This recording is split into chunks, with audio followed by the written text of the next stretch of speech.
Good afternoon, everyone. Welcome to Gulfstream Today. No, good morning, because it's 11:53. Good morning, everyone. Welcome to Gulfstream Today. A beautiful Gulfstream Park. Ron Nicoletti along with Acacia Courtney. And a really nice day in South Florida. A little breezy, but beautiful, beautiful skies. We have a fast-lane track. We have a firm turf course.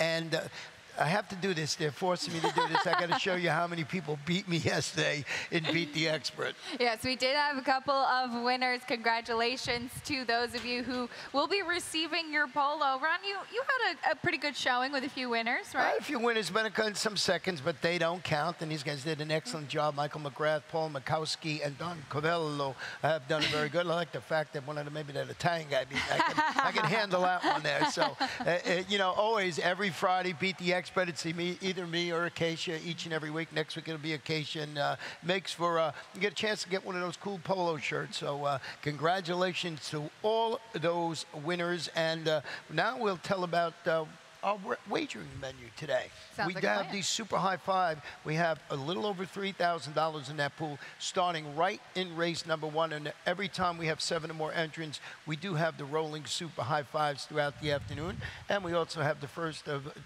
Acacia's 2 pick 5 tickets, one early and one a little later on we'll let you know about. Now the Rainbow Six is starting to build. Yes, it is.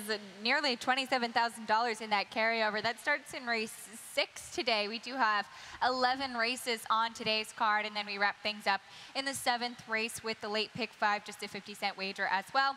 I'll tackle the 2 pick 5s. Ron will give you his Rainbow Six, and we'll answer the age-old question, is it $43.20? Well, they'll have to see. We're going to keep the excitement going here, and keep you guessing until race number 6. So let's start it off with race number 1.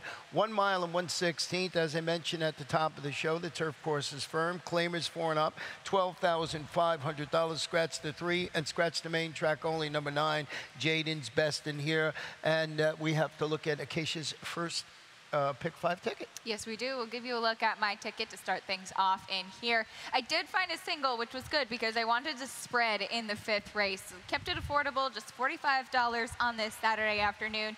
Using 2 horses to start things off, 3 by 3. My single will come in the 4th race with my best bet today. That's Giant's Voice. I just thought favorites are your friends sometimes in these multi-race sequences. Got in a ton of trouble last time and does take a class drop.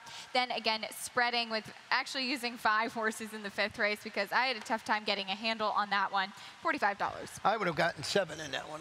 Yes. I'm glad it's not in the Rainbow Six, but it's a tough race. So race number 1, I am starting it off. I don't know how you did, but with the 8 Dynamic Decision, who's dropping to this 12-5 level. First start since coming with a neck of defeating 16 claimers back on February 17th. It was a really good race last time, and I felt confident just using 2 horses in this first leg with Golden Point and Dynamic Decision, because I do think this first race goes between those 2 horses. And what I think will be the key for Dynamic Decision is that he could be the main speed in this race. He does have the potential to control the pace because we saw that Dave Hote used to show some speed. He is a scratch in here. Do wonder what Golden Point will do from the rail as well. But Dynamic Decision, a very good race last time out. As you said, beaten just a neck. Yeah, and that's where I went, but I can understand exactly using Golden Point somewhere on your ticket, stretching out to 1 mile and 16. Returned from a layoff, he finished 2nd against Similar going a mile. He did, and we'll go back and show that race. This was on March 24th, and we're going to pick it up at the 5/16 pole. So you can see him, the number 3 right there, and we'll just let it roll a little bit from the back here. So you can see he's actually trailing early. The number 4 horse, Vetalago, ended up and if we could freeze right there, you can see that the number 3 right there along the rail with the cheek pieces is starting to move, and he's going to come up this way towards that number 4 Vetalago, who was leading the pack, and we'll let it roll from there. And he comes up through the rail. Now he goes to the outside, and we'll freeze it again. You can see him. He is out there on the outside, losing ground around the turn, and now we'll let it roll so that you can see how he started coming up along the rail, then went outside. Again, Vetalago wired the field that day, had a much easier trip, and I thought it was a huge performance from Golden Point. Now we're going to show you a stat on Jane Sibeli over the last 5 years in this race once it runs. You ran a good race. Yes. You know, just got beat there. Just got beat there. Again, the winner just had so much of an easier trip that day. As I mentioned, we're going to have a stat on Jane Sibeli Sabelli over the last 5 years with Golden Point and other horses. First start after the claim, mid-level claimers on the turf. Pretty good numbers here. 7 for 27, 26% win average, 59% in the money, and a positive return of investment of $2.43. So Golden Point certainly has the numbers to run well in this spot. And I loved that stat that you pulled, because we do see with just basically across the board that the barn, Jane Sabelli, first off, the claim is not one of their better known moves, but with that specific stat is very strong numbers. Yeah, and you know, like you said, I think the race goes between Dynamic Decision. I went with that little bit more speed, Armando de la Cerda, and Golden Point for all the reasons we just showed you. And we both closed it out with the 6-2. Your Health is solid in defeat when he closed from next to last in that race to come within the neck of defeating 16 claimers at the distance. He was closing very strongly at that time, and he was pretty wide as well. So I definitely like him underneath those top two. Well, let's go to race 2 this afternoon, and this one is a 1 mile claiming event. Fillies and mares 4 and upward, $6,250, and we both went with the 6 in here. Lucky Bella, second at this distance, 2 starts back, stretches out, went up, chased the action last time out, finished third. It was against $6,250 condition claimers going 7/8. I'm looking at the performance 2 back. I think against this level of competition, looks like the one I'm going to have most interest in. Absolutely agree with you. And yes, she has burned some money as that heavy favorite in her last 2, but now she's second time with the connections here. She was first off the claim for Victor Barbosa Jr. last time, and she does go again to this open 6250 company where she's been successful. But I like that she gets in with a lightweight with apprentice Carlos Hernandez in the saddle. And interesting, I was looking at some stats for Victor Barbosa. Second off the claim and going from sprint to route, he's actually only done it once, and that was a win with a Giant Inca. Again, just looking for a specific stat, but I liked it. I just pulled the stats this morning. He's co-leading trainer here. Just to add that with Ralph Nick. So with 4 wins at the meeting. So lots to like about the number 6 horse in there. I went with the 7 in second, Diplomatic Affair. You got him somewhere on the ticket. Changing barns today, going to Alexis Lopez Cordero barn. Try and make it 2 in a row. He drew away. He defeat those condition claimers at the distance. Juan Esquilin is going to be in the apprentice. So I just thought that was a logical horse to put on the ticket. After that performance last time, you do have to respect her. That was with Jorge Navarro. So we'll see first off the claim how she does fare. I did have some interest in the 2 Beals Wagon, stretching out in distance again. It is actually a 5-time winner at this distance as well. But I wanted to go back and show the last performance of the number 3 horse Grand Chama when she did notch that non-winners of 3 victory. And we're going to pick it up at the quarter pole, and we'll let it roll right there. You can see the number 1 along the rail, and she actually does kind of slip through as the number 12 horse who is leading up front is Miss Steffi. She was kind of stopping, and we'll freeze right there, and you can see that she's just kind of slipping through along the rail there. And then this is the number 12, again, the pace setter. She was stopping again, but we did see some of these horses closing towards the outside, and now we'll let it roll.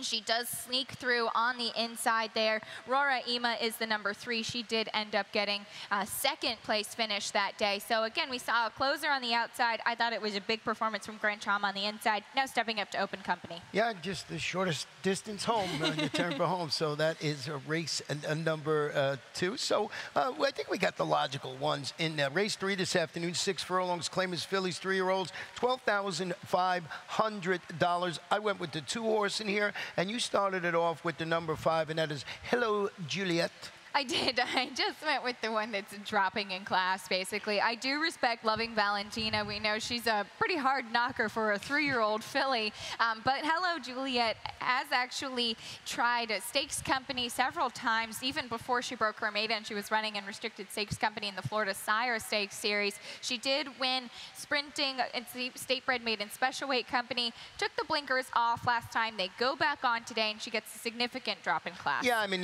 that's the class drop you got to pay attention to. You mentioned the 2, Loving Valentina, dropping to this level, turning back. Recovered from a little bit of trouble at the start, broke in with chase the pace, finished 3rd. I just thought with the, the tactical speed, I would go there. I used Dazzling Dixie in 2nd, and the horse that you had on top in 3rd, and that's Hello Juliet. Yes, and I also had some interest in the 6th Grand Weekend, who's not slow either, and goes back to the dirt now, which is the site of her maiden win. We're going to go to race 4 this afternoon. Mile in the 16th on the the turf. Claimers 3 end up. Non-winners of 2 in life, $12,500. And this was your best bet of the afternoon. And Todd Pletcher at the $12,500 level. Yes, it is. But I think if you look at those last couple of races, a class drop is needed for Giants Voice. And I actually almost showed this last race, but had some other ones we wanted to highlight. But it was fast fractions last time out against $25,000 starter optional claiming types. And it looked like Giants Voice was forwardly placed. It was fast fractions for the mile as well. 22 and 2, 46 and 2 for the half. So pretty fast race, and he was part of that pace. And he was pressured outside and then had to check really sharply while a lot of horses were closing. So it was a really unfortunate race for him. If you go back and watch that race, he was tight along the rail, really had to check back. Well, you know, if I had a red flag, I'd be waving it right now because this is a little dangerous on the big drop there, but absolutely have it on top for all the reasons you mentioned. I thought it was the one to beat. Number 4, Nassau Talent, for both of us in second, dropping a notch, sitting way off the pace. Closed last time out to finish 5th, the 16-2 lifetime claimer at the distance. And I closed it out with Mr. Sam, Armando de la Cerda. Always got to give him a second look. You do, and unfortunately, the last few races for this horse at a slightly tougher level, but kind of a lateral move, I think, have really not been pretty. He was off slow last time out, so we'll see if he can move forward today. And that is race number 4, and that is where Acacia has her singlet in the early pick 5. Now, race 5, you remember she had 27 horses she used in this race. No, you said you would have pressed off. Violin is 16th on the turf, maiden special weight, fillies 3-year-olds. I agree 100%. Scratch the main track only here. Number 8, Queen Jill. There is some really nicely bred horses in here from really top outfits, so a tough one to go with. And you did go with the number 6 horse in here, and I was you know, I had this one on the ticket. I really, to be honest, didn't know which way to go. You know, I went with a horse that has some experience with the 3. We'll talk about that horse soon, but let's hear about the 6. I did. Well, there are 2 first-time starters on the turf here for Chad Brown, so I don't think you can leave either one of them off your ticket. And I did land on Cashless Society, the other one, of course, being Fast Mama, who you used in second towards the rail. But Cashless Society, been working on the Palm Meadows turf course. She's by Temple City. She did have a stakes-winning sibling named Solomon Bay, who won on the turf, and the Dam did win on the turf as well. She's out of a Coxey's Ridge mare, and she will get Lasix for the debut. Tyler Gaffleone in the saddle. Well, as I mentioned, I used the horse, the 3 Shirley, I think it's pronounced, returning to locally for trainer Bill Monty. Horse shipped up to Tampa. They added blinkers. He finished an improved 4th. It was a maiden special weight test at the distance. I want to show you stat, and maybe it's a bit cautionary here for Bill Monty over the last 5 years. Second start off the layoff, maiden special weight on the turf at Gulfstream Park. He's 3 for 21, 14%, 43% in the money with only that $1.36 ROI. But I just thought, all things being equal, and they certainly on this race, we're guessing with the first-time starters, I just thought this horse took a step in the right direction with the blinkers added. I certainly agree with you. She did weaken a bit in the stretch and would have liked to see a little bit of a stronger finish from her. That was on a good turf at Tampa, though, so we'll see how she transfers that form here today. She is beautifully bred, as you mentioned, by Lemon Drop Kid out of a stakes-winning, 3-time turf-winning mare. And in her first start, she was beaten by Proctor Sledge, who did go on to win really impressively in Allowance Company with an 84 Buyer speed figure next time. Yes, she was pinched back at the start. It was a huge field.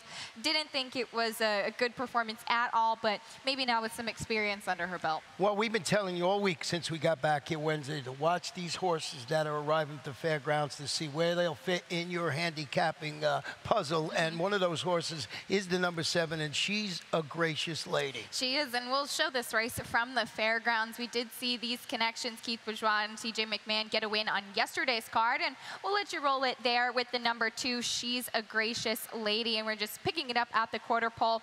She's behind a wall of horses right now. We'll freeze right there, and I'll just highlight so you can see the number 2 with the red cap, and she will actually swing to the outside and come like this, and she does finish second, and we'll let you roll it there now.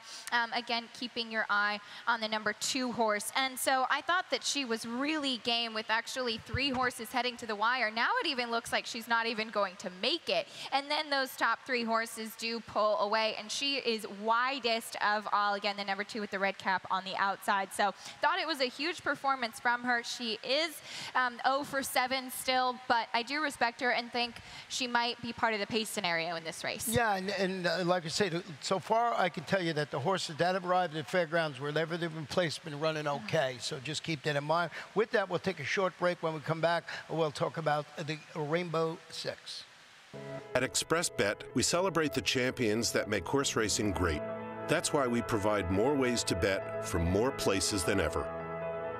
We've built an entire family of brands to give players more of the rewards they deserve, give bettors the information they need to win, and provide a community for horse bettors. Because the best way to support the champions of horse racing is to champion horse racing. ExpressBet, we are racing.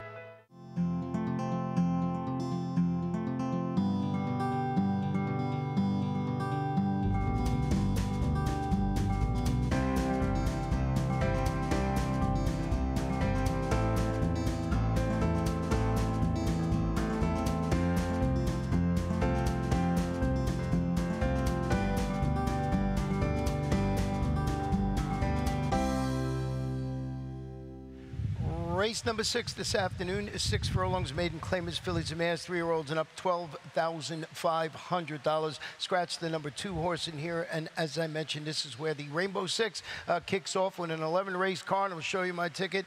Not $43.20, $57.60.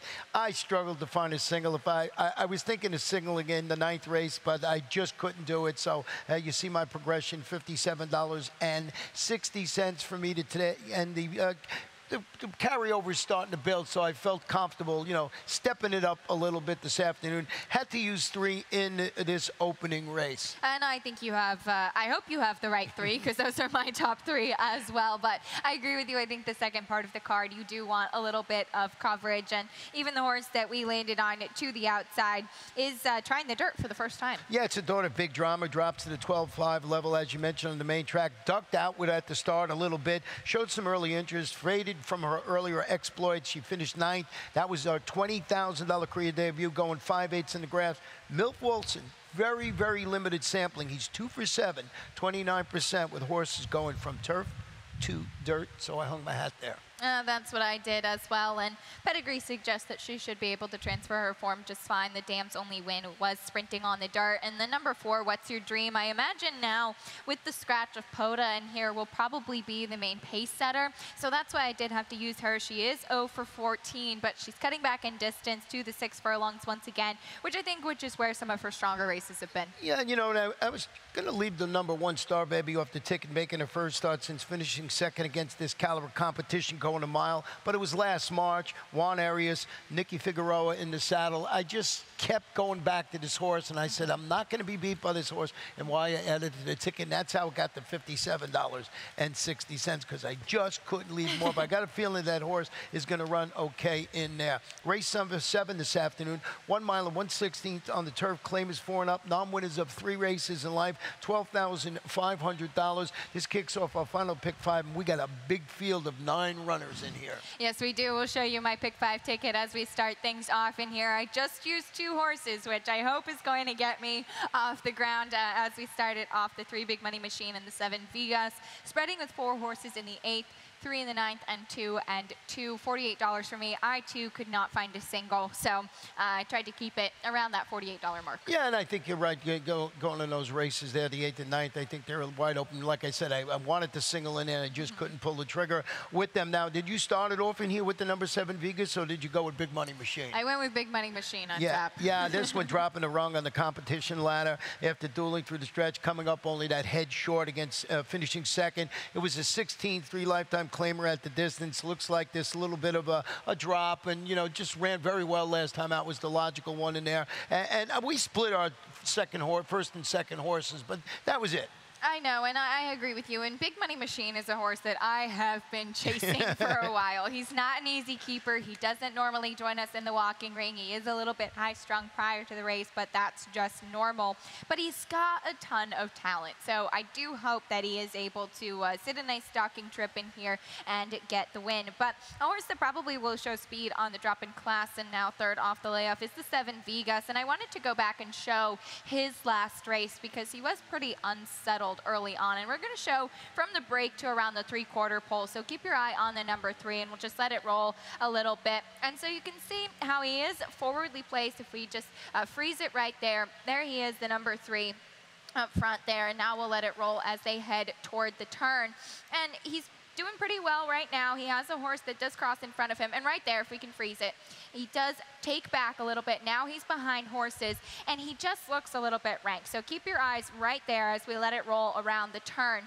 And he just does not look settled there, and that's what I do think is the biggest issue with him. There he starts going again, just looking ranked, looking hard to handle. I think he's a horse that wants to be on the front end, and looking at the way that he's acting right there, that is why. Now we're going to pick it up through the quarter pole and see how he is trying to chase. He just does not look like a horse that wants to make up ground. He's behind horses here, and you can see him will freeze right there. He actually is in tight right there and does end up getting cut off a little bit, and now we'll let it roll. We're not going to go all the way to the wire because it is hard to see as the camera starts to move, but any sort of opening that he did end up having kind of gets cut off, which leads me to believe he does want to be on the front end. Yeah, he finished 6th in that particular race that you were watching, and you saw the trouble early on. It just looks like he never was comfortable in that race. I did split the 2 horses you used on your ticket with the 4 Powerline, who you had in 3rd. Stepping up to the next level after cruising on the lead, he defeated $16,000 2 lifetime claimers,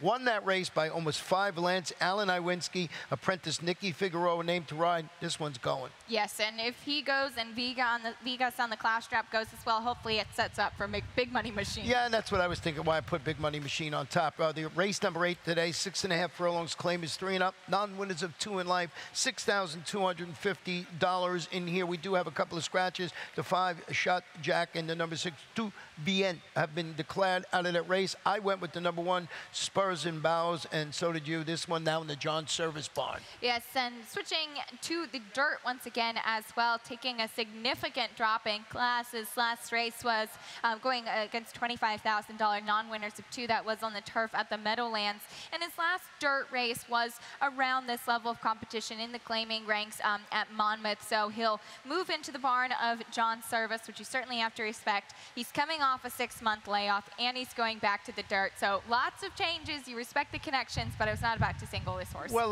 updated just over the last 2 years, Service is 35%. John, I'm talking about, with the new additions to his barn, and 23% with the turf to dirt angle. So there's reason to believe this horse is going to run well. I used the 7 in second, who you had in 4th, Still Burning, hoping to make amends after tracking the pace. Finishing 4th was the odds-on choice that afternoon at this level and distance, going 3/4. Jane Sibeli going to take the weight off with apprentice Nicky Figueroa, and I just thought maybe this horse would be a logical. The horse I did not use is the horse you had in second, and that is the 9 Woodburn. I did, and I did have some interest in this one, and maybe the class drop will help Stillburn, and I just didn't like how he was beaten last time out, bet down 80 cents to the dollar. But Woodburn, second off of the layoff now. It was about 4 months in between November and March, and looking at Dave Brady, second off the layoff in turf sprints. He's 15% win, more than 40% in the money, and it is a positive ROI of 223. And I just thought that this would be a horse who'd have reason to be able to move forward, and does fit at this level. I got to go back and give that one a second look. We both used the 4 Majestic Air. This one moved to the run for show barn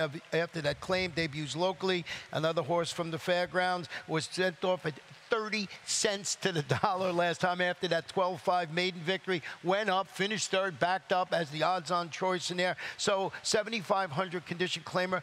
We're going to see how they run when they try 6,250 types here. And it does look like he'll be part of the pace scenario, so maybe that speed will help him grab a share. And race number 9 this afternoon. This one is 1 mile maiden special weight, 3-year-olds, and another really nice betting race in here. And this is the horse that I was thinking of singling in here, and that's Command Post, $220,000 son of Harlan's Holiday. And I think that there's a lot to like about him. We'll go back and show his last race because it was a bit of an eventful one. And we're going to show the head-on of the break. So you can see the number 10 on the outside there. And just what I want to highlight, if we stop right there, you can see how far out he is, just in comparison to the rest of the field. And now we'll let it roll a bit. He now tries to come back over a little bit, and then you can see in the pink silks that jockey Nick Juarez does move him behind the rest of the field. And we're going to keep the head-on view until they reach the turn, because he's wide, first of all, again in the pink silks, and he just looks green. And it's when they start to come around the turn, you can see him drifting now a bit. He just does not look comfortable at all, trying to keep the horse straight. And then we come around, he actually even steadied a little bit on the turn, losing his footing. Now you can see, if we freeze right there, I'll highlight again in the pink silks, he's behind horses. We're going to cut to the quarter pole, not all the way through the wire. And now we'll let it roll. Nick Juarez trying to get something out of him. He is out there by the popcorn stand, as you would say. Yeah, I mean, it was just an eventful race in there. I want to show you a stat on Jason Service over the last 5 years. Second career start, going from a sprint to a route on the dirt. Very limited sampling, only 2 for 11, 18%, 36% in the money, and only that 93-cent return of investment. So, you know, one of the reasons that I was thinking of singling this horse, and I started looking at the statistics. I couldn't say that yesterday either. Or, you know, end that race. So I backed off, and I wanted to add the 7 too. And that's what I said. I'm guessing that stat is the reason you didn't single. Exactly. Now the horse you have on top is the horse I had to add to the ticket, and that's Alcor. Yes, and this is a first-time starter from Todd Pletcher, one of 2 of his firsters in here. This one has Edgar Zayas in the saddle. Alcor for Al Shakab Racing.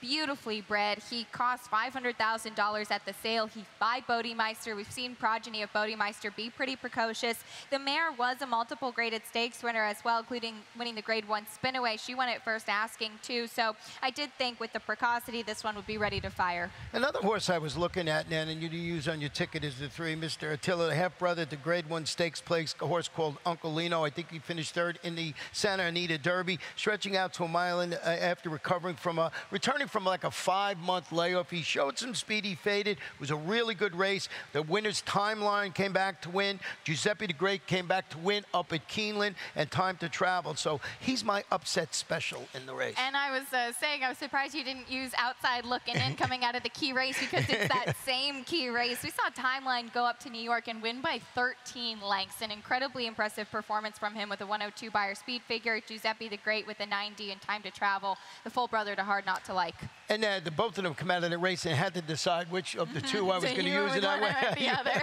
So that was what it is. Was they both didn't run well in that particular race, by the way. So race number 10 this afternoon is a 6 furlong allowance optional claimer for 4 and up, or the optional claiming price of $25,000. And statistic is not easy for me to say, but that's who I put on top, and that's the number 7. Drop it to this 25 level after shipping in from Penn National, finishing a respectable 3rd. It was a 75 optional claimer, going 7 furlongs. It's Jason Service apprentice Carlos Hernandez. Want to show you, no, not yet. I don't want to show you that stat yet. I thought it was on there. I'm going to show you that. Easy to say is not where the stat is. No stats on easy to say, and thankfully easy to say. It does look to be the one to be in here for sure. I did go elsewhere, but I would certainly respect him. He's got some speed to him as well, and he is dropping in class, as you said. Now, there's been a couple of gaps in his races, August to November, November to March, but that's a pretty typical move for the barn. I did land on the number 4 Piccadilly Roadster. First off the claim for Steve Town, and maybe just looking quickly, first off the claim doesn't look to be the most productive move, but he has actually had success with limited limited sample. He is coming off of 2 wins in a row, so he's in excellent form lately. And he has a couple of really sharp works. So if you look at his bullet one in 5 furlongs in 59 and 3, that was on March 30th, so right after he was gelded, and it really looked like he took a step forward. We'll see what he does today. And, you know, the horse that do have the stat on is the one Mark My Day is making his first starts and using its tactical speed. He defeated $25,000 condition claimers going 7 furlongs. It was back here on February 24th, and that stat was on Alan Iwinski. Layoff of 31 to 60 days in sprints, all claiming levels on the dirt. He's 5 for 25, 20%, 56% in the money with that $1.47 return of investment. So he's right there. It's very even performance in the Mark My Day, one of the horses I did use on my ticket. And I do expect this horse to probably send from the rail and show some speed. Probably we'll see some speed from the horse next to him in the Sunwind as well. The 11th race on Saturday's card, 7½ furlongs on the turf. Maiden claimers 3 and up, $20,000. Scratch the number 13 in here. The also eligible You Are Flatter. And boy, this was another wide open affair. I went with the 3 on top. You went with the 6, but we're sort of in agreement with our exacta. We are, and I did land on the 6, Expedient, and we'll show a stat on the 3 in just a moment. But I thought Expedient's actually coming out of a little bit of a sneaky trouble trip. He was in a little bit tight early, and then was just stuck behind a wall of horses. And it doesn't show that in the short comments, but he was rolling at the end, closing really strongly last time out. I thought he took a huge step forward, getting to the firm turf course, adding the blinkers and the drop-in class. So I do think he's ready to go today. Well, the number 3, Denab, moved to the Angel Rodriguez barn after the claim stretched it out around 2 turns after rallying to finish a wide third behind next out winners Eloy Rod and Stoneheart. Now, everyone knows what great work does Angel Rodriguez does first off the claim for owner Frank Calabrese. But listen to this stat. First off the claim on the turf at Gulfstream, only 1 for 12, 8%, 25% in the money, 34-cent return of investment. The reason I wanted to point that out, they do excellent work on the dirt. It doesn't seem to hold up on the turf. I just wanted to point that out there so you know it. But I still had to use the horse on the ticket. Wouldn't be surprised. So you went 6-3, I went 3-6.